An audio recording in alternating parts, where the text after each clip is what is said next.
Alhamdulillah, di antara sekian hamba yang diberikan kesempatan untuk hidup di hari ini, kita yang masih dipilih oleh Allah Subhanahu wa taala untuk mendapatkan nikmat iman yang kita buktikan dengan menunaikan amal saleh, terkhusus menunaikan ibadah salat dengan menunaikan salat subuh berjamaah di masjid ini. Semoga salat yang telah kita tunaikan berjamaah diterima oleh Allah Subhanahu wa taala. Hadis riwayat Al-Bukhari nomor hadis 181 diriwayatkan oleh sahabat bernama Jundub bin Junada, berasal dari Ghifar, dikenal dengan Al-Ghifari. Kunyahnya Abu Dzar, populer dengan sebutan Abu Dzar Al-Ghifari. Beliau menyampaikan satu hadis melihat kebiasaan Nabi sallallahu alaihi wasallam. Faqala indama istayqadha Rasulullah sallallahu alaihi wasallam bima ma'na, setiap kali Rasulullah SAW bangun dari tidurnya, faqala, maka beliau berdoa, alhamdulillahilladzi ahyana ba'dama amatana wa ilaihin nusyur. Alhamdulillahilladzi ahyana, segala puji bagimu ya Allah, saya bersyukur, terima kasih yang telah memberikan saya kesempatan hidup ba'dama amatana, setelah engkau tahan sementara nyawa kami. Jadi ada amata, ada ba'dama amata. Kalau amata itu artinya mewafatkan, selesai hidupnya. Tapi kalau diawali dengan kalimat ba'dama, itu artinya sementara ditahan. Ditahan sementara, diberikan lagi kesempatan untuk hidup. Kita menyampaikan pada Allah, ya Allah, mudah bagimu untuk mewafatkan kami dalam tidur. Tapi dengan nikmat darimu, engkau berikan kami kesempatan kembali untuk hidup sesuai dengan ajal yang telah engkau tetapkan. Quran surah ke-7 ayat 34. Walikulli ummatin ajal. Setiap umat memiliki batas waktu kehidupannya. Fa'idha ja'a ajaluhum la yastakhiruna sa'ata wa la yastaqdimun. Kalau sudah sampai pada batasnya, maka tidak ada lagi kesempatan untuk dimajukan atau dimundurkan. Tapi ingat baik-baik pesan ini. Nabi mengajarkan pada kita, setiap diberikan kesempatan kembali untuk hidup, wa ilaihin nusyur, maka kita berkomitmen pada Allah, wa ilaihin nusyur. Nusyur itu dari kata nasyara, yansyuru nashran, sifatnya nusyura. Nusyur itu artinya terpencar untuk kembali membawa bekal, menyebar untuk kembali membawa bekal. Jadi kalau Anda yang tinggal di Lombok menyebar, misalnya ada yang ke Jakarta, ada yang ke Sumatera, ada yang ke Bali dan sekitarnya, Anda akan membawa bekal untuk balik lagi ke Lombok dengan bekal-bekal yang cukup banyak membuat Anda hidup tentram. Itu artinya disebut dengan nasyara. Nasyara ahlu Lombok kharijal bilad liya'udu mazidan mathalan minat tazawud. Menyebar orang-orang Lombok keluar untuk pulang kembali membawa bekal yang berlimpah. Sifatnya disebut dengan nusyur. Nah, Anda setiap bangun berjanji, wa ilaihin nusyur, kami sekarang akan menyebar, beraktivitas di muka bumi untuk mencari bekal terbaik sebelum kembali kepadamu ya Allah. Di setiap Anda mengucapkan doa ini, Anda berjanji kepada Allah bahwa di hari itu Anda akan lebih baik daripada di hari sebelumnya. Karena Anda akan cari bekal. Jadi mohon maaf, ketika kita bangun, mata kita mulai melihat. Bagaimana caranya sekarang kita diberikan kesempatan hidup di hari ini, mata kita cari bekal untuk kita pulang menghadap Allah Subhanahu wa taala. Karena itu orang beriman yang baik, dia tidak akan pernah menggunakan matanya dalam rangka mencari bekal menuju Allah dengan melihat segala hal yang tidak diridhoi oleh Allah Subhanahu wa taala. Ingat, mata kita akan ditanya. Quran surah 17 ayat 36, paling kanan sebelah bawah.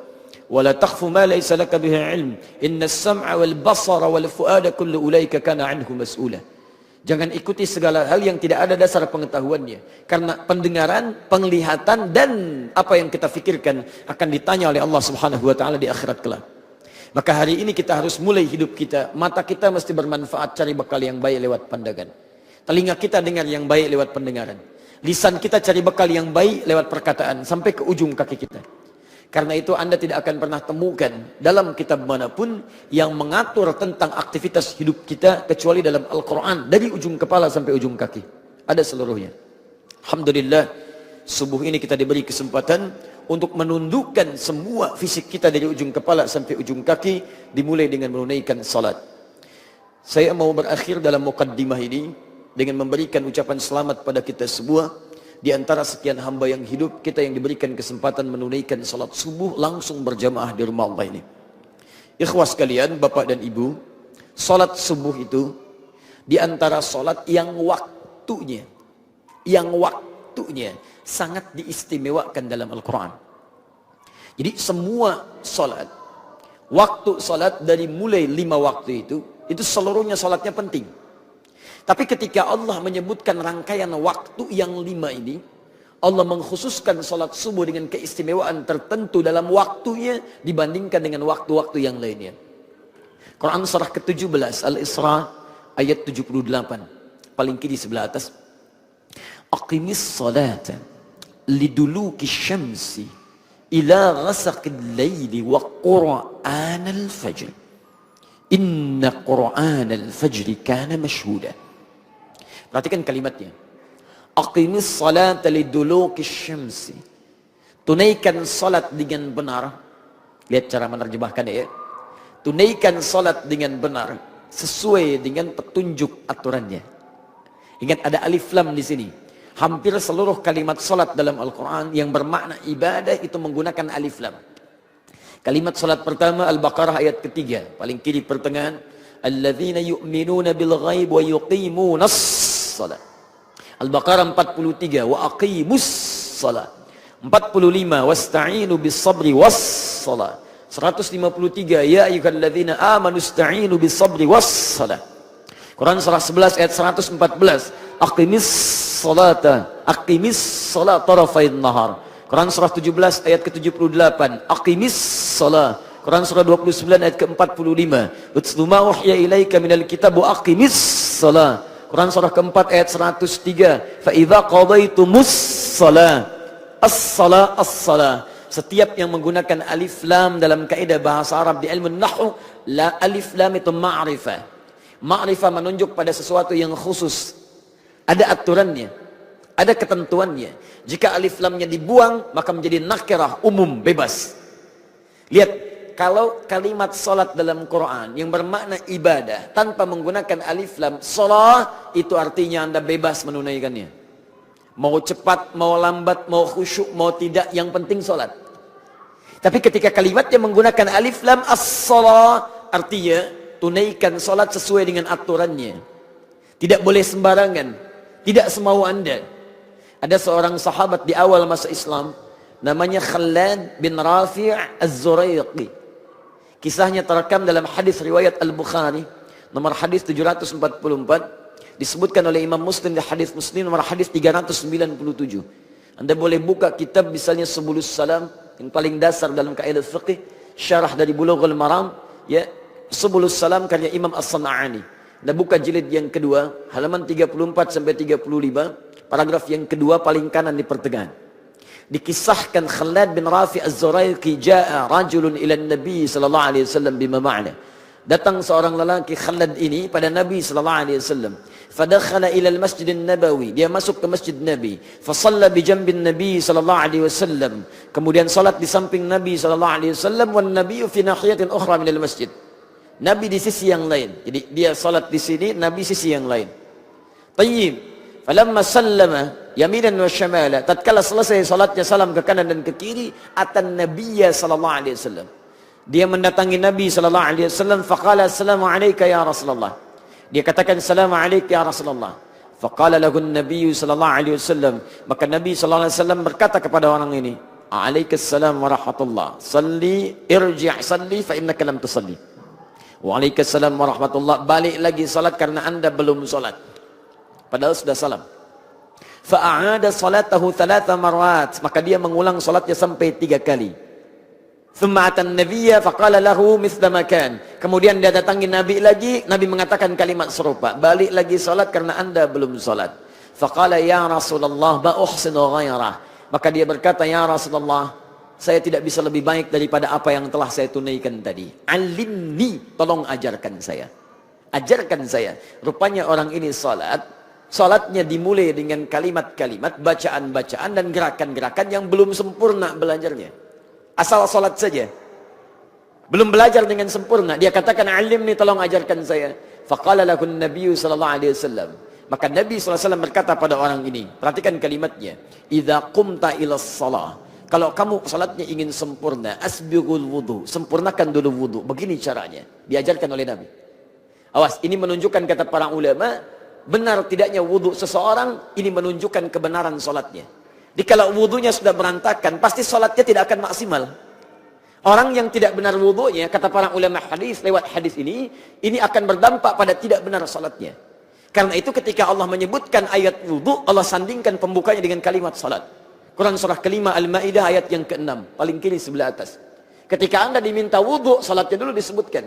Ya ayyuhalladzina amanu idza qumtum ila shalah faghsilu wujuhakum. Hei orang-orang beriman, kalau salat kamu ingin sempurna, sempurnakan dulu wudu. Basuh wajahnya dengan sempurna. Kata para ulama tafsir, kenapa kalimat wudu dibuka dengan kesempurnaan salat? Karena orang yang sempurna wudunya akan berdampak pada kesempurnaan salatnya. Tayyib, famastaqbilul qiblah, menghadap ke arah kiblat. Tentukan arah kiblatnya dengan baik. Setelah itu apa? Diajarkan oleh Nabi dari mulai takbir sampai dengan salam. Ditutuplah dengan kalimat seperti populer kita dengar sekarang. Al-Bukhari nomor hadis 651. Sallu kama ra'aitumuni usalli. Salatlah kalian persis seperti melihat saya salat. Nah, cara kita melihat salatnya Nabi itu yang disebut dengan aturan salat. Karena itu ketika Quran menunjukkan petunjuk cara salatnya Nabi, Masya Allah. Karena Quran firman Allah, kalimat yang paling fasih, huruf-hurufnya juga penuh dengan makna, maka semua makna tadi yang saya terangkan cukup oleh Quran digambarkan dengan dua huruf, alif lam, as-salah. Lihat bagaimana Nabi menunjukkan. Quran cukup menunjukkan alif lam. Saya itu sangat cinta dengan Al-Quran. Saking cintanya saya keluar belajar, mendalami bahasa Arab untuk memahami bahasa Al-Quran. Itu Masya Allah. Tidak ada bahasa paling indah kecuali untayan-untayan kalimat Quran. Setiap hurufnya ada maknanya. Anda baca misalnya Al-Baqarah ayat kedua. Dzalikal kitabu la raiba fih. Anda lihat terjemahannya. Di terjemahan disebutkan kitab ini. Padahal dalam bahasa Arab, dzalika artinya itu. Dari mana dzalika itu diterjemahkan dengan ini? Ternyata kata dzalika di ayat itu singkatan dari 3 kalimat. Dza, singkatan dari hadza. Lam, lamul bu'di. Kaf, kaful khitam. Ketika Quran diturunkan, banyak orang ragu, bahkan menuduh Nabi. Ini cuma rekayasa Muhammad SAW. Gak ada, bukan turun dari Allah. Ini karangan Muhammad. Maka turun ayat, dza, kitab ini. Li, jauh. Kaf, dari apa yang kamu bayangkan. Bukan seperti yang kamu tuduhkan. Tidak ada keraguan di dalamnya. La raiba fi. Kalau tidak percaya, bikin semisal ini. Seperti apa yang kamu tuduhkan. Maka ayat 23-nya menantang mereka yang meragukan Quran untuk membuat yang semisalnya. Itu cuma menggunakan dzalika, dza, lam, kaf. Singkatan dari 3 kalimat, maknanya begitu padat. Nah, ikhwas kalian, bapak dan ibu, kita kembalikan pada ayat tadi. Tunaikan salat dengan benar. Dari mulai tergelincir matahari, liduluki syamsi zuhur. Asar. Ila ghasaqil lail, ila harful ghayah. Menunjuk pada tujuan akhir. Maghrib Isya. Ana sa'adzab al-yawm min Lombok ila Jakarta. Hari ini saya mau pergi dari Lombok ke Jakarta. Jakarta tujuan. Dari Lombok ke Jakarta. Mulai di Lombok, berakhir di Jakarta. Awas, harus paham betul dengan kalimat-kalimat ini. Saya beri contoh misal. Anda buka ayat wudu di Quran. Quran surah 5 ayat 6 paling kiri sebelah atas. Ketika Allah meminta kita membasuh tangan. Ya ayyuhalladzina amanu idza qumtum ila shalah faghsilu wujuhakum wa aydiyakum ilal marafiq. Basuh tangan sampai siku pakai ilat. Ingat, wa aydiyakum, dan tangan kalian ilal marafiq sampai siku. Ini saya kasih rahasia subuh ini. Mohon izin saya berdiri. Jadi indahnya bahasa Quran dan hadis itu. Kalau meminta kita ibadah itu selalu menggunakan kalimat yang detil. Ini apa? Tangan. Tangan itu bahasa Arabnya yad, yadun. Jamaknya aidi. Disebut tangan dari ujung sini, jari, sampai sini. Tapi dalam bahasa Arab punya perincian. Ini disebut kaf namanya, kafun. Yang ini rusghan, pergelangan. Yang ini sa'id. Yang ini mirfaq, jamaknya marafik. Yang ini katif. Jadi kalau saya sebut iyad, itu dari ujung jari sampai sini. Tapi perhatikan dalam ibadah. Setiap meminta kita ibadah, itu detil disebutkan mana yang harus digunakan. Contoh, An-Nasai nomor hadis 886. Ketika Anda takbir, kata Nabi, letakkan tangan yang kanan di punggung yang kiri. Ketika menyebut tangan, kaf ini.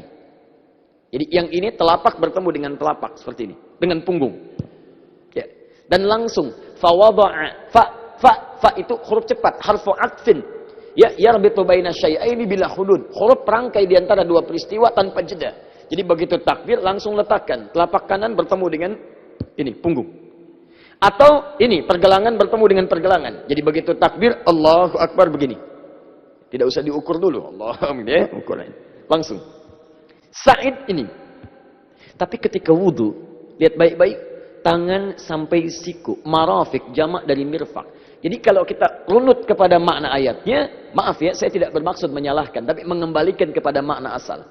Ketika menggunakan ila, artinya yang dibasuh dari tangan sampai sini, bukan dari siku ke bawah. Jadi kalau Anda buka keran, kadang-kadang Anda wudu, ada sementara yang wudunya seperti ini, ya, dibuka kerannya, sikunya dibasuh ke bawah. Kalau kita lihat ayatnya, kata ayatnya ila, jadi siku itu terakhir, ambil airnya, tumpahkan ke sini sampai ke siku. Ambil lagi balikan, ambil lagi seperti ini. Jadi bukan seperti ini, sikunya dibasuh sampai ke bawah. Karena ayatnya menunjukkan harful ghayah dari tangan ke siku, bukan dari siku ke tangan. Nanti dari hikmatul wudu ada pembahasan khusus. Kenapa dibasuh dari sini, bukan dari sini. Nanti ada pembahasan tersendiri di situ, kecuali kalau ditanyakan saya bahas nanti. Kembalikan. Lihat sini. Salat ketika disebutkan aqimis salata liduluki syamsi ila ghasaqil lail. Tunaikan salat dari tergelincir matahari, zuhur, asar, maghrib, ghasaqul lail sampai ke isya. Perhatikan baik-baik. Ketika menyebutkan fajar, subuh, ternyata tiba-tiba diberikan kalimat terakhir wa qur'anal fajr. Dan qur'anal fajri, subuh. Kenapa subuh kalimatnya diakhirkan di sini? Dan yang paling menarik menggunakan huruf waw. Kalau yang 4, zuhur, asar, maghrib, isya, itu yang disebutkan isyarat salatnya. Tapi ketika menyebutkan waktu subuh, ditambah oleh Allah menggunakan huruf waw, wa harfu atfin wa ziyadah. Huruf ataf perangkai plus memberikan tambahan. Kemudian disebutkan kalimat Qur'annya. Padahal bisa Allah mengatakan begini. Aqimis salata liduluki syamsi ila ghasaqil laili wal fajri. Tapi ditambahkan kalimat Quran untuk menunjuk keistimewaan di waktu fajar. Lihat baik-baik. Kalau tanpa menggunakan kalimat Quran, itu berarti nilainya sama dengan yang lain. Hanya salatnya saja.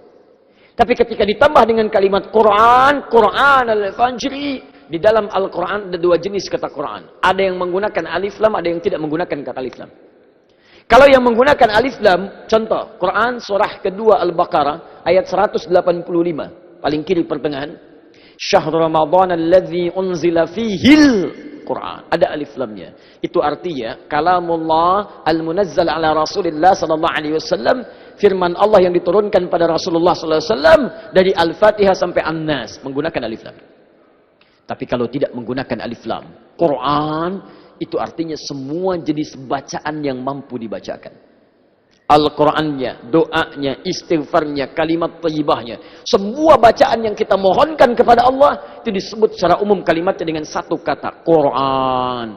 Keistimewaan waktu subuh, waktu fajar, bukan hanya sholatnya yang penting. Semua bacaan-bacaan kita, istighfarnya, doanya, permohonannya, kalimat thayyibahnya, itu langsung dipersaksikan oleh Allah Subhanahu wa ta'ala. Bukan cuma oleh Allah. Lihat kalimatnya. Inna Qur'an al-fajri kana mashhuda. Setiap bacaan-bacaan di waktu fajar langsung disaksikan. Kata Nabi, bukan hanya Allah yang langsung menyaksikan. Tapi inna malaikatal laili wa malaikatal nahari tajtami'u fila salatul fajri. Seluruh malaikat siang dan seluruh malaikat malam berkumpul keseluruhannya di waktu fajar untuk menyaksikan orang yang berzikir di waktu fajar. Karena itu saking pentingnya waktu fajar, bahkan ada orang yang bangun sebelum fajar hanya untuk beristighfar di waktu sahar. Setelah dia tahajud. Ada malam disebut dengan lail. Lail itu artinya malam. Turunannya ada lailah, layali, lela, lila. Ibu leli, ibu malam-malam. Ya? Sifatnya disebut dengan lailah, lailatul qadar. Kembalikan sini. Fokus.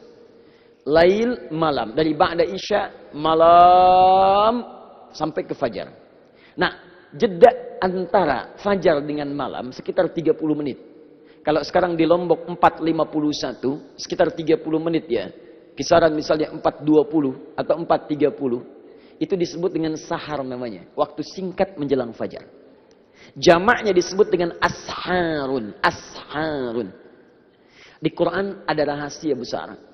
Ada ahli surga. Yang dijamin oleh Allah tinggalnya nanti di taman surga. Taman surga itu termasuk tingkatan surga yang cukup tinggi. Dan yang masuk ke situ itu bisa diperkenankan oleh Allah melihat Allah langsung tanpa sekat. Tidak usah dibayangkan. Itu ada di Quran surah 75 ayat 22 sampai 23 penglihatannya. Wujuhu yawma idzin nadhirah. Ada orang yang saat di akhirat itu berbinar-binar wajahnya. Ada cahaya, gembira dia. Bukan karena masuk surganya. Ila rabbiha nadhirah. Karena dia bisa melihat Rabbnya langsung pada saat itu tanpa sekat. Ketika masuk ke surga, dan luar biasanya, dimasukkanlah ke taman surga, di surga lain, level di bawahnya, itu kalau menginginkan sesuatu dilayani oleh pelayan surga, namanya wildanun mukhalladun. Wildanun mukhalladun, Anda bacakan di surah 76 itu. Wildanun mukhalladun, kalau perempuan dilayani oleh pangeran-pangeran surga. Laki-laki bidadari-bidadari di surga. Mala ainun ra'at wala udhunun sami'at wala khatara ala qalbi bashar. Tidak pernah dilihat wajahnya, tidak pernah terdengar kisahnya, dan Anda melamun sekarang gak akan seperti itu. Jauh. Itu baru yang biasa. Anda ingin apapun diberikan yang terbaik. Tapi taman surga tidak. Allah langsung memberikan tanpa ada perantara. Innal muttaqina fi jannatin wa uyun. Quran surah ke-51 ayat 15 sampai 23. Paling kanan atas sampai bawah. Sungguh ada sebagian orang takwa yang tinggalnya di taman surga. Akhidhina ma atahum rabbuhum. Orang-orang ini langsung mendapatkan segalanya dari Allah Subhanahu wa taala. Innahum kanu qabla dzalika muhsinin. Apa amalannya saat di dunia? Mereka itu orang-orang ihsan. Kanu qalila, ciri pertamanya. Kanu qalila minal laili ma yahja'un, ayat 17. Ciri pertamanya, mereka itu orang-orang sedikit tidurnya. Dibangun malamnya banyak, sedikit tidurnya. Ingat, kalau Quran sudah memberikan kalimat, jangan ditambah, jangan dikurangi. Nilainya akan berkurang. Kata Quran, sedikit tidur. Anda tambah kalimatnya, sedikit-sedikit tidur. Hati-hati. Nabi sedikit makan, Anda sedikit-sedikit makan misalnya. Itu nanti akan tidak berimbang. Baik ya, nanti sedikit tidur masuk ke dalam surga. Sedikit-sedikit tidur masuk ke surga-surgaan. Lihat baik-baik. Apa amalan selanjutnya? Saya akhiri pembuka sampai sini dan berbahagialah kita yang mendapatkan kesempatan ini. Ayat 18-nya. Wabil asharihum yastaghfirun. Dan dekat-dekat waktu fajar mereka banyak berzikir beristighfar pada Allah Subhanahu wa taala. Karena itu manfaatkanlah waktu setiap ada kesempatan fajar. Jangan tinggalkan. Kata Nabi, kalau orang tahu kemuliaan di waktu fajar, dia akan datangi waktu itu walaupun dengan merangkak. Saking mulianya. Ayo bangun, bangun. Saya ditawarin untuk rekaman tadi sebelum fajar. Saya bilang nanti saja setelah selesai sholat.